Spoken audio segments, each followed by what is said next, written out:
In this video, we'll figure out how to get gradient descent to work with regularized linear regression. Let's jump in. Here's the cost function we come up with in the last video for regularized linear regression. The first part is the usual squared error cost function. And now you have this additional regularization term where lambda is the regularization parameter. And you'd like to find parameters w and b that minimize the regularized cost function. Previously, we were using gradient descent for the original cost function, just the first term, before we added that second regularization term.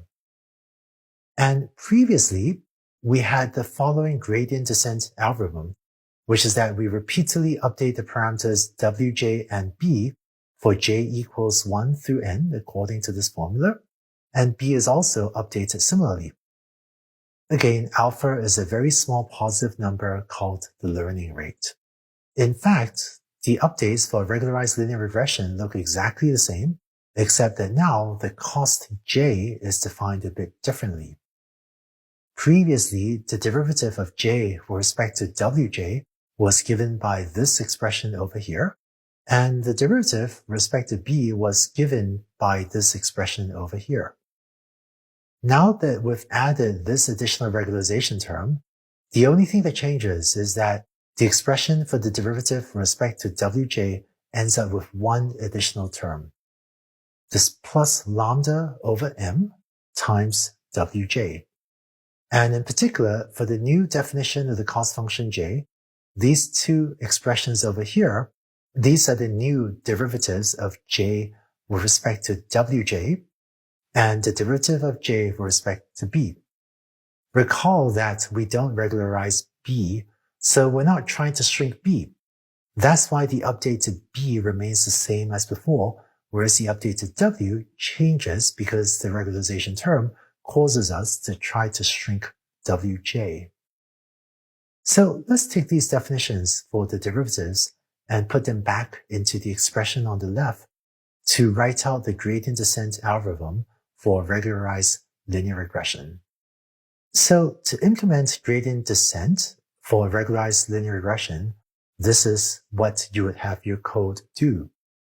Here's the update for wj for j equals 1 through n, and here's the update for b. And as usual, please remember to carry out simultaneous updates for all of these parameters. Now, in order for you to get this algorithm to work, this is all you need to know. But what I'd like to do in the remainder of this video is to go over some optional material to convey a slightly deeper intuition about what this formula is actually doing, as well as chat briefly about how these derivatives are derived.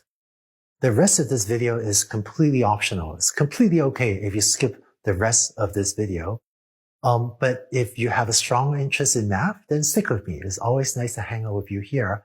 And through these equations, perhaps you can build a deeper intuition about what the math and what the derivatives are doing as well. So let's take a look.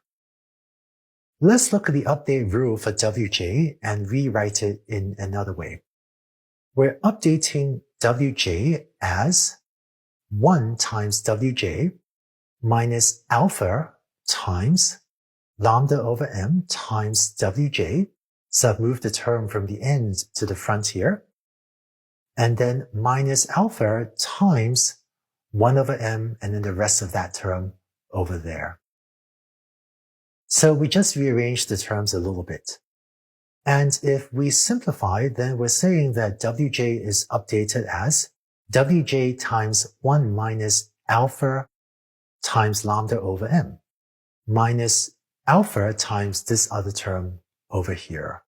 And you might recognize this second term as the usual gradient descent update for unregularized linear regression. This is the update for linear regression before we had regularization, and this is the term we saw in week 2 of this course. And so the only change when you add regularization is that instead of wj being set to be equal to wj minus alpha times this term, is now w times this number minus the usual update. So this is what we had in week 1 of this course. So what is this first term over here? Well, alpha is a very small positive number, say 0.01. Lambda is usually a small number, say 1 or maybe 10. Let's say lambda is 1 for this example, and m is the training set size, say 50. And so when you multiply alpha lambda over m, say 0.01 times 1 divided by 50, this term ends up being a small positive number, say 0.0002. And thus, 1 minus alpha lambda over m is going to be a number just slightly less than 1, in this case 0.9998. And so the effect of this term is that on every single iteration of gradient descent, you're taking wj and multiplying it by 0.9998.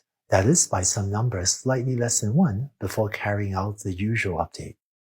So what regularization is doing on every single iteration is you're multiplying w by a number slightly less than 1, and that has the effect of shrinking the value of wj just a little bit.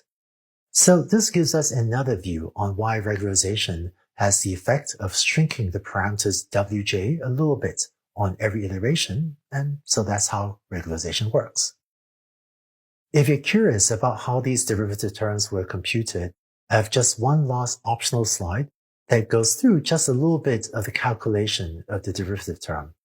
Again, this slide and the rest of this video are completely optional, meaning you won't need any of this to do the practice labs and the quizzes.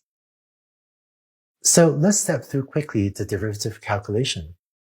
The derivative of j with respect to wj looks like this.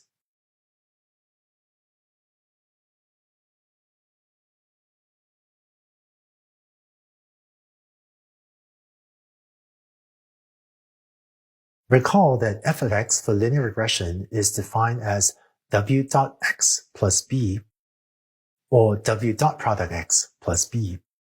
And it turns out that by the rules of calculus, the derivatives look like this, is 1 over 2m times the sum I equals 1 through m of w dot x plus b minus y times 2xj plus the derivative of the regularization term, which is lambda over 2m times 2wj.